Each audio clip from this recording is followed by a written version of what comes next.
ان کو جیلوں میں رکھنے سے، دبانے سے، ان پہ پانی پھینکنے سے یا ان کی کردار کشی سے ٹھیک ہو سکتے تھے تو آج خیبر پختونخوا اور بلوچستان میں حالات ٹھیک ہوتے۔ یہ جو واقعہ ہوا کہ اعداد ڈاکٹر صاحب نے پیش کی، ایک فکر میں ایڈ کرنا چاہتا تھا۔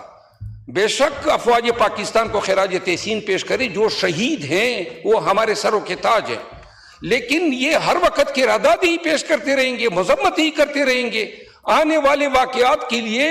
کیا ہم نے اس میں ایک فکر نہیں ایڈ کر سکتے کہ جو فورسز ہیں they shall remain vigilant and will be on guard against any likely untoward incident in future؟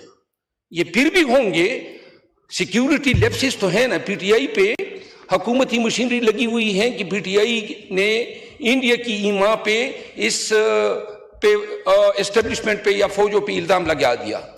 جب اپنے فرائض آپ تندئی سے، چابکدستی کے ساتھ، اہلیت کے ساتھ ادا نہیں کریں گے تو ریاست کا، مملکت کا اور خلقت کا یہ تماشا، یہ تباہی تو ہوتی رہے گی۔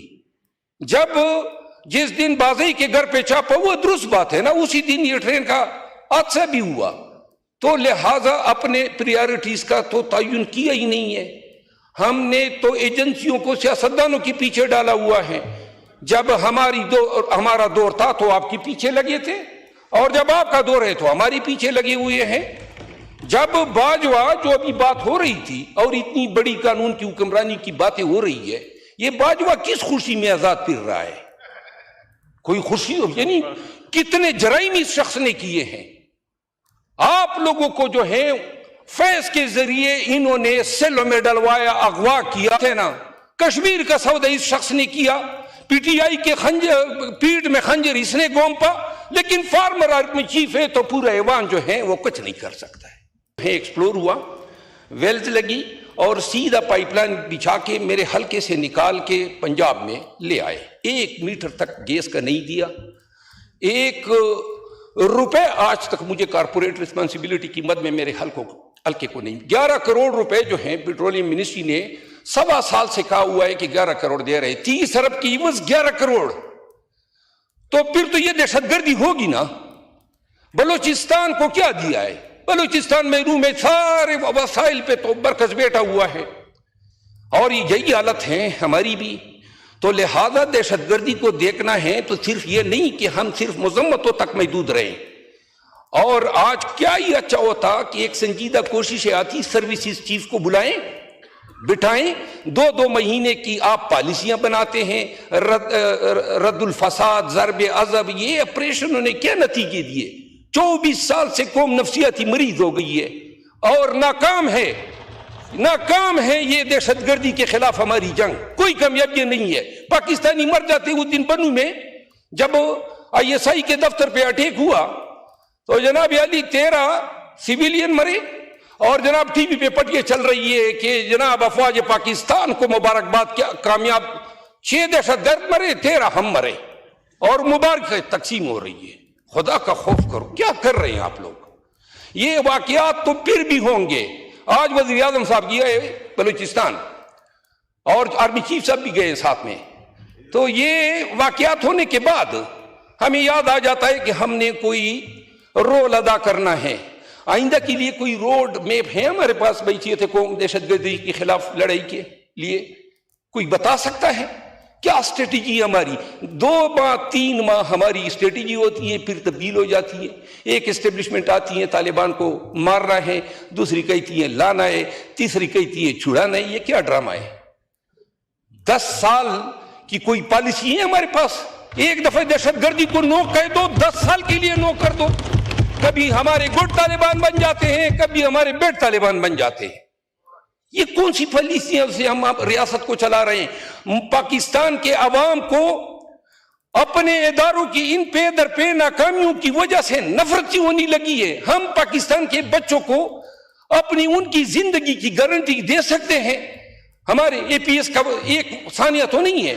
آئے دن میرا اپنا باپ شہید ہوئے ہیں دہشت گردوں کے ہاتھوں، میرے خاندان، میرے قبیلے کی 142 لاشیں میں نے اٹھائی ہے، اور یہ لوگ جو ہیں آئے دن ہمیں ٹرک کی بتی کے پیچھے لگاتے ہیں کہ دہشت گردی کے جنگ میں ہم نے ایسے تیر مارے۔ کوئی تیر نہیں مارے۔ 7 لاکھ فوج ہیں، 10,000 طالبان ہیں، پھر کیوں کامیاب نہیں ہو رہے ہیں؟ کوئی فرشتے نازل ہوں گے دعاؤں پہ ملک کو چلا رہے ہیں, دعا کرتے ہیں پاکستان سلامت رہے.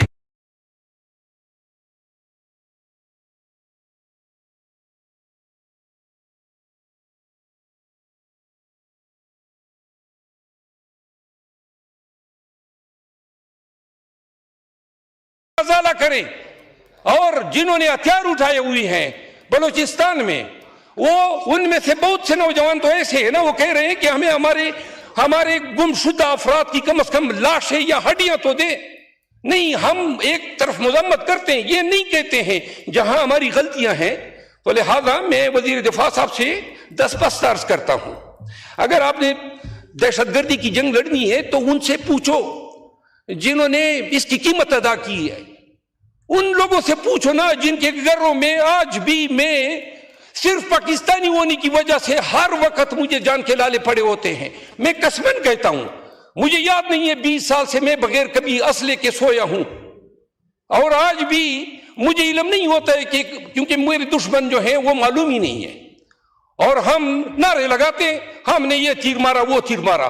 خدا رسول کی خاطر بلائیں ان آرمی کے افسران کو, سروسز چیفز کو, اور ان کو کٹہرے میں کھڑا کریں, ان کو بتائیں قوم تنگ آ گئی ہے, کب آپ کارکردگی دکھائیں.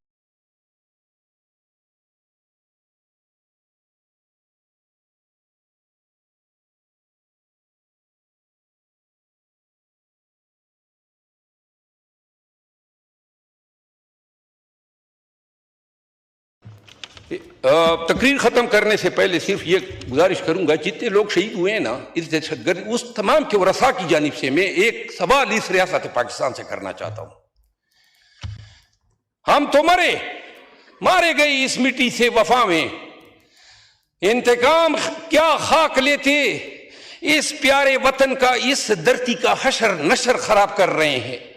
جب تک فوج تمام پاکستانیوں کو اپنے پیچھے نہیں کھڑا کرے گی, یہ جنگ اگر فوج نے جیتنی ہوتی تو جیت چکے ہوتے. جب تک پاکستانی اس کے پیچھے کھڑے نہیں ہوں گے, اور جب تک یہ جنگ پاکستانیوں کی وہ بنا رہے ہیں, ایران کے تعلقات جو ہیں یہ بھی وہ بنا رہے ہیں, چائنا کے تعلقات, یہ آپ کا کام ہے. یہ اختیارات آپ نے ایکسرسائز کرنے ہیں قوم اور ملک کے مفاد میں. سارے اختیارات ایبڈیکیٹ کیے ہوئے ہیں. وہ روزنامہ قدرت کی ویڈیو دیکھنے کے لیے ابھی یوٹیوب چینل پہ سبسکرائب کریں اور بیل آئیکن پر بھی کلک کریں.